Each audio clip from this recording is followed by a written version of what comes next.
Assalamualaikum warahmatullahi wabarakatuh. Hello everyone, my name is Syifa Nabilah Azhari. You can call me Bila. Today I'm gonna presentate about drama The Zoo Story by Edward Albee. Today the table of contents I'm gonna presentate about plot, setting, character, and the theme. First I'm gonna explain about plot. For the exposition, in his initial situation, Jerry meets Peter on a bench, and it turns out they know each other. Jerry promises to tell Peter about his trip to the zoo. Waiting to find out about the zoo can be used to build suspense in the drama. Like the quotation, Jerry said, I've been in zoo." Peter doesn't notice. I said, I've been to the zoo." "Mister, I've been to the zoo." But finally Peter noticed him. What? I'm sorry? Were you talking to me? And Jerry said, I went to the zoo, and then I walked until I came here. Have been I walking north? Peter said, North? Why, I think so. Let me see. Jerry said, Is that Fifth Avenue? Peter said, Why, yes, it is. And for the rising action, the plot is shaken because of conflicts and complication, making a plot stumble from the point to the point, like the old uncle of the day after having dinner together. In this case, the escalating conflict is more to talk, especially the long and bizarre story about the dog that Jerry tells Peter, which confused Peter. Like the dialogue, Jerry, I tell you why I do it. I don't to talk many people except I say like that, like give me a beer, or where's the John, or time does the feature go on, or keep your hands to yourself, buddy. The things like that. And Peter say, I must. I say I don't. And Jerry said, but every once in a while I like to talk somebody really talk, like to go know, like to get to know somebody, know all about him. And Peter said, and I'm a guinea pig for today. And Jerry said, on a sun-drenched Sunday afternoon like this, who better than a nice merry man with 2 daughters and a dog? And Peter shake his hand. No, 2 dogs. And Peter shake his head again. And Jerry said, no dog. And Peter shake his head again and sadly. Oh, that's a shame. But you look like an animal man. Cats? Yeah, cats. But that can be your idea. No, sir, your wife and your daughters. Is there anything else I should know? And Peter said, there are 2 parakeets, one of each other, my daughters. And next, for the climax, when the Jerry tried to put Peter off the bench, worse led to the worse, and Jerry ended up committing suicide. That is the only point where you can say anything really happened, action-based, and it's sudden and last. As you can see in the screen, the picture, their conversation about this Jerry and Peter, like Jerry said, why you have everything in the world you want?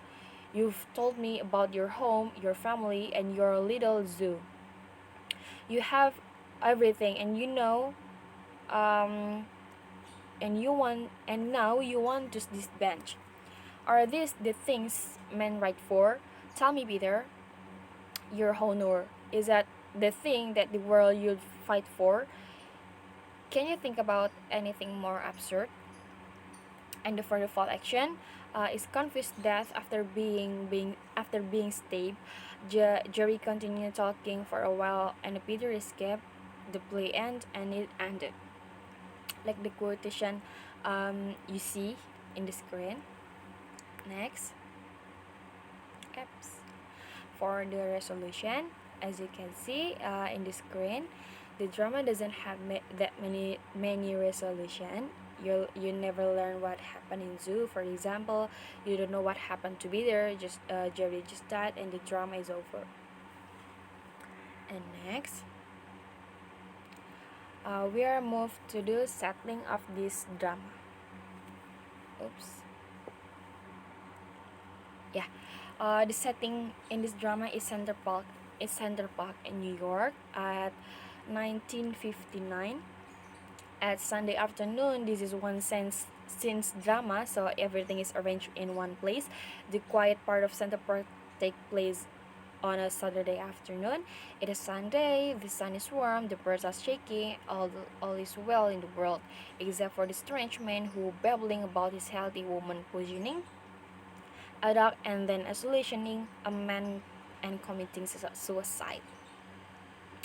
What is meant by Central Park, which is calm, nice, and comfortable, is the opposite of the an atmosphere that looks neat and orderly with every animal in its cage, when it's not. Next, we are gonna talking about the character. Yep. In this story, there are two main characters in this drama. The first character is Jerry, who is the frequently spoken character. Jerry is belong the lower class, and the second character is Peter, who prefer his book over knowing humans. Peter belongs to the upper middle class in the New York, and the two characters are different contrasts between Jerry and Peter. Uh, this contrast start from the ideas, interest, behavior, or even the appearance. Through the play, Jerry often invites Peter to talk. Next. Um, for first, he tells about he wants to visit the zoo, then questions about his life, a way for the Peter of. He tells that he is suffering his life. He had the landlady. He fears dog, his neighbors, and Peter. He tries over and over again to show ignorance, annoyance, and rejection. Yeah.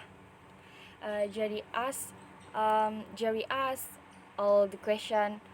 Peter reluctantly, not wanting to hear Jerry words, but Jerry still has to know about Peter's life. And the next, we are gonna talk about the themes. I'm going up this society and class because it's really contrast in this um, drama in this text.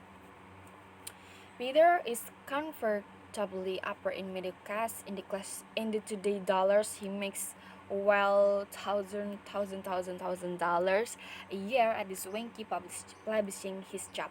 Jerry, on the other hand, is poor. He doesn't have any visible source income. His family is dead. His life is low rent boarding house, and of course, Peter has the valuable property that is the bench. Peter's got everything. Jerry has Slick, which is why he tries to take the bench. It's works out poorly for him, which is more or less true to the rest of his life. Rich people have everything, including power and all the bench. So when rich and poor tussle, it doesn't usually turn out well for the poor. And next, I'm gonna explain about the point of view of the upper class looking down great, like Peter, Peter looking see Jerry. As a person who is on higher status than Jerry, Peter doesn't look down on Jerry. He is appreciate and treats Jerry well. He even show his sympathy for Jerry by opening up to listen Jerry's story about his life. When Jerry tells about his life, Peter feels uncomfortable and he expresses his astonishment, astonishment with this belief that such as a life is truly real. Like the Peter said in the dialogue, that's disgusting, that's horrible. It is so unthinkable. I find it hard to believe that people such that really are. And Peter also sees himself as a normal person, just like everyone else who live a normal life, and his experience and his existence in a high social class doesn't make him feel himself higher than others. Next, and the lower class upping looking the upscale, like Jerry looking the Peter. Jerry asked Peter a lot of questions, such as about his family, his wife, his children, pets, job and income, his place of residence, and others. Despite feeling a little uncomfortable, Peter answers Jerry questions always. And Peter answer makes Jerry realize that Peter has a pleasant life, a life that many people dream of. Like Jerry said, that sounds so nice, very nice. What did you make like that? And Peter's success makes Jerry appreciate Peter because Peter wants to open himself up and be his talking about the point and willing to listening to break to his break life story. Peter opens make him use it and means to carry out his attention to commit suicide because Jerry feels that Peter is the one he can to use achieve his goals. Why like that? Because Jerry wants to the upper class know the weight or the bitterness, the sadness of the life in the lower class. And Jerry told Peter that he decided to end his life. Jerry makes Peter angry and creates hot condition for him and Peter to fight. When Peter tries to relent and doesn't want to serve Jerry anger and tries to leave him, Jerry is afraid because he doesn't want to his plane to fail. He continued to protest Peter until he gets angry and fight to Jerry. Jerry finally hides and pull out the knife and manage to get the knife into the Peter hands. Jerry put his body closer to Peter hands and the knife is pierce Jerry body and then Jerry's died. So um, when Jerry died, oops, when Jerry's dying, he realized that his suicide plan and Jerry admits that he can help him to kill himself. Like Jerry said, "Oh Peter, I was so afraid I drive you away. You don't know how afraid I was you go away and leave. And now I tell you what happened to the zoo. I think this is what happened at zoo. I decided that I will work northerly rather until I found you or somebody, and I decide I walk to you. I will tell you things and the things that I won't tell to you. Here we are. You see, here we are. But I don't know. Could I have planned all this? No, I couldn't have. But I think I did. And now I've told you what you want to know about this, haven't I? And now you know all about what happened at the zoo. Now you know what you'll see on your TV and the face I told you about." So before his death, Judith say thank for Peter to helping him to kill himself. So I think this story is a little sad because Jerry is giving up for his life. So we are in the end of presentation. Thank you for watching this video and listening this video. I'm sorry if my grammar or my pronunciation is so bad. Thank you for watching and see you. Bye.